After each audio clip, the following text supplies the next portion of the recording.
kind of machinery did you use? Machinery? Yeah. Well, it was all horse-drawn at that time.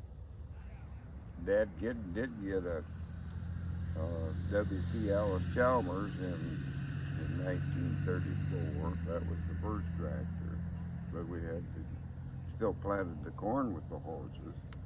That pulled the disc and the plow. He plowed with a my grandfather, Dad's father, with his GP John Deere. Dad had to take the plowshares. Plowshares only lasted one day. He took them through Brook to get them resharpened and put a new set on every morning. That was his daily trip to the blacksmith shop and back. Where do you think agriculture is going today? Machinery just keeps getting bigger.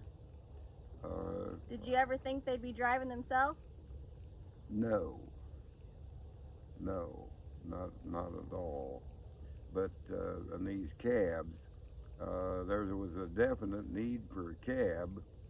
But I'm of the opinion that these soundproof cabs, the machines will tell the operator what's going on when they're sick, but you got to listen. And the soundproof cabs kind of is the reverse process of that. But if you're warm and dry and cool, which is very good too. But a friend of mine in in the 60s or whatever had combine problems, got a new combine when he was harvesting corn and had a cab on it.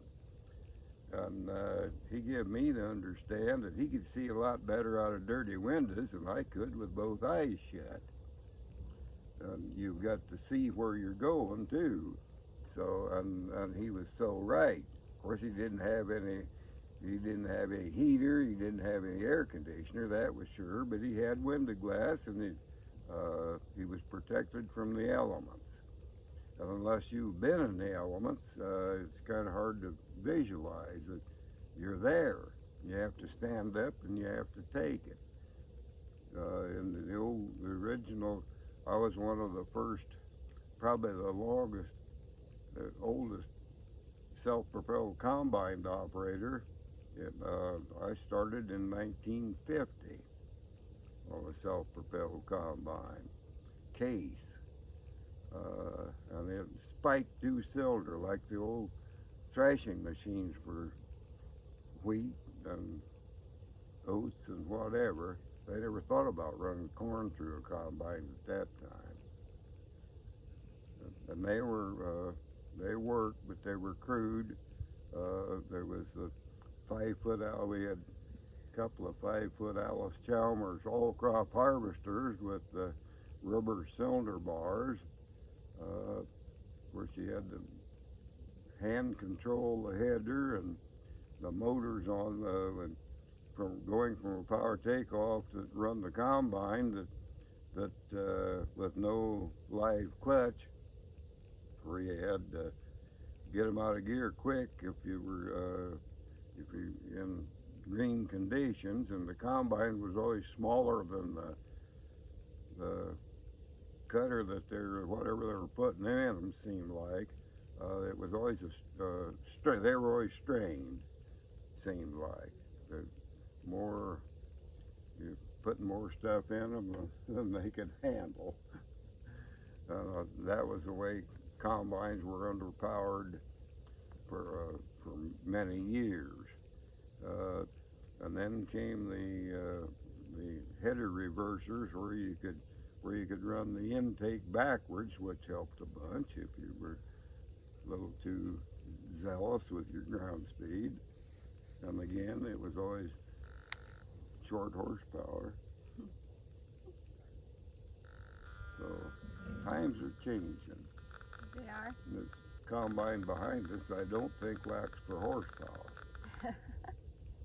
That's right. I've been privileged to ride a couple hours the other day with your dad. It's been a long time since I've been able to ride and enjoy it. But it takes a lot of vision. There's a lot of difference between 5 foot and 35 feet with a soybean header. Yeah. And of course, you always have those rocks, whatever, that show up. We're fortunate. One of the things with no-till has helped the rock situation. They just don't come up like they used to. But I have buried many a truckload of stones that we used to hit with the plow. Uh, and people have farmed around. They used to, horses, they farmed around them. Just drive around them. One of the neighbors had farmed around the rock that his dad had farmed around, and one of the first manure loaders picked that up and hauled it away. You had to drag him with horses. And the larger stones, you had to get dynamite. We could get dynamite from a stone quarry. That was no problem at that time. But now I don't think dynamite's a different story. Yeah.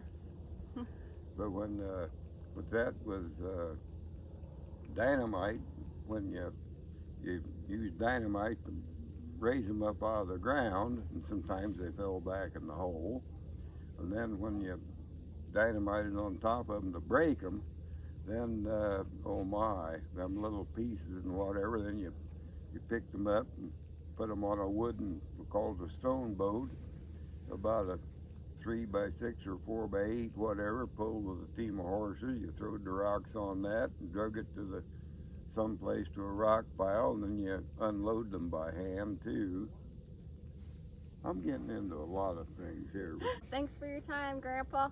Okay.